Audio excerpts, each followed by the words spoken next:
Hello my friends, I'm going to show you how to wire lighting inside a pellet stove smoker. An internal light inside a smoker will allow you to check the progress of your smoking without having to open the doors. This is the lamp or light for inside the smoker.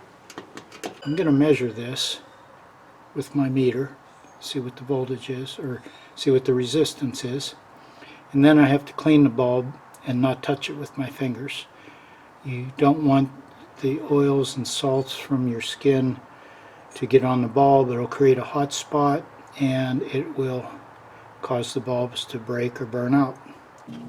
We can touch one side with our fingers, can't touch the other. Okay, it's a good bulb. You see mid deflection on the meter. Here is the specifications on the halogen bulb. I really cannot see even with my reading glasses, so I took a picture of the bulb on my camera and blew it up. Right there's the specs. So it's not a 12 volt bulb, it's a 120 volt, 25 watt, and not a 10 watt. We need 120 volts onto that bulb to power it. To clean this bulb, I have to put it back. I'm using isopropyl alcohol. We need to remove any oils that could have gotten on there from my skin. Now I'm going to put it into the socket using this cloth with the alcohol to hold it. You have to get 110 volts onto this bulb to make it light.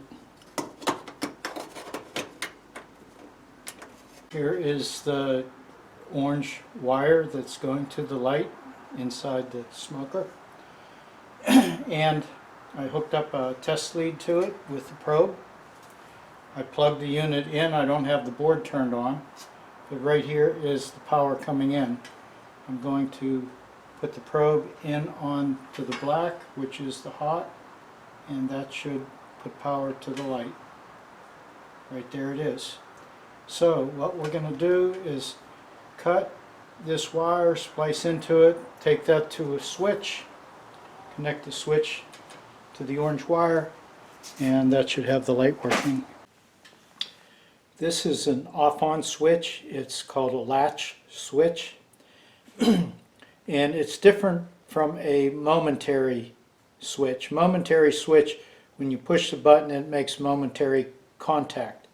This latch switch, when you push the button, it locks on.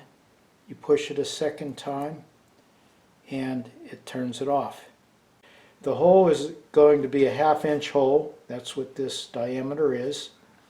And I'm going to step drill the hole, but I won't take it to a 1/2 inch. I'm going to use a tapered ream to ream it out. To drill in a piece of sheet metal with a 1/2 inch bit, it'll have a tendency to chatter and it won't make the hole round. The ream will keep the hole round. This has the prongs. I'm going to solder my wires onto the prongs, and that will be what's making the connection then. I'll do that before I mount the switch because it's easier for me to work at the table.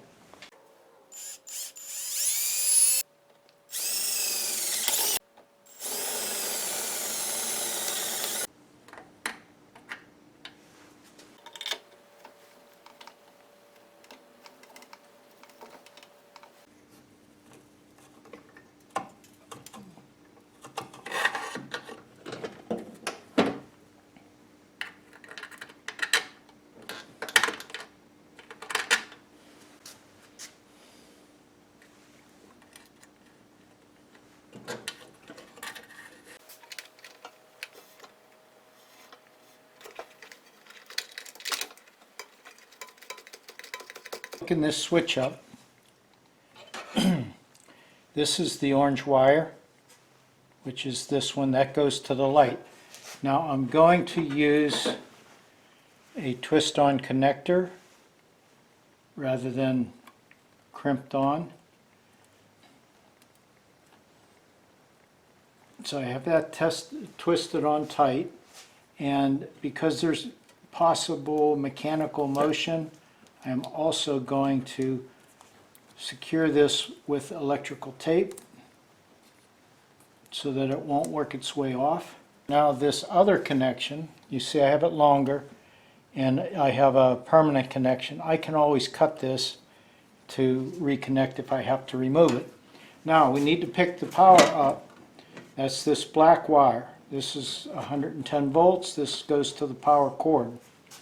So I'm going to use one of these connectors, and this is to make electrical connection to tap into a power source. You can see one hole goes all the way through. This lower one here, it's blocked. That's the one that will be here, and you don't have to strip the wire. I'm going to clip that off. When you connect this little bar here, can't really see it, but it kind of has a, use the good hand, has a fork that'll go and cut through the casing and make an electrical connection. So this will slide in all the way to the stop. You see it's hit this and then it went past. So it's all the way up into here. So when I squeeze this, this will make an electrical connection to this bar.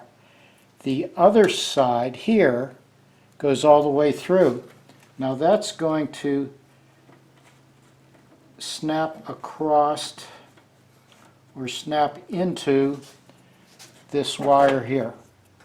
So we're going to push it on. Okay, see it's right now, that's on the wire. This one here, we push in, it went all the way across here. Okay, now this is how we make the electrical connection between the two. We squeeze this piece of metal in. Okay, that's pushed all the way.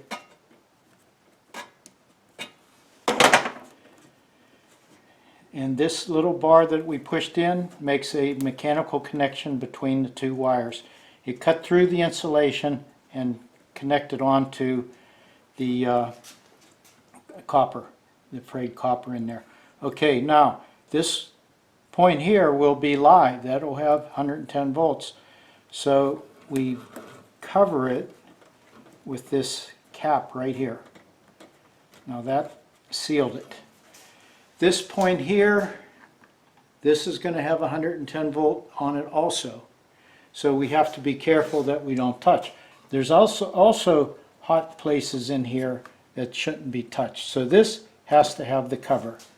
So this here cover will go back on. It's plugged in, power button on,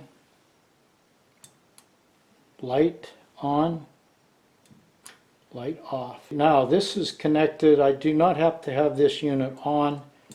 I can turn the power on without the controller being on because of the way I wired it up. I wired it straight to the power cord. Hope you enjoyed this video. Thanks for watching, my friends. Bye-bye.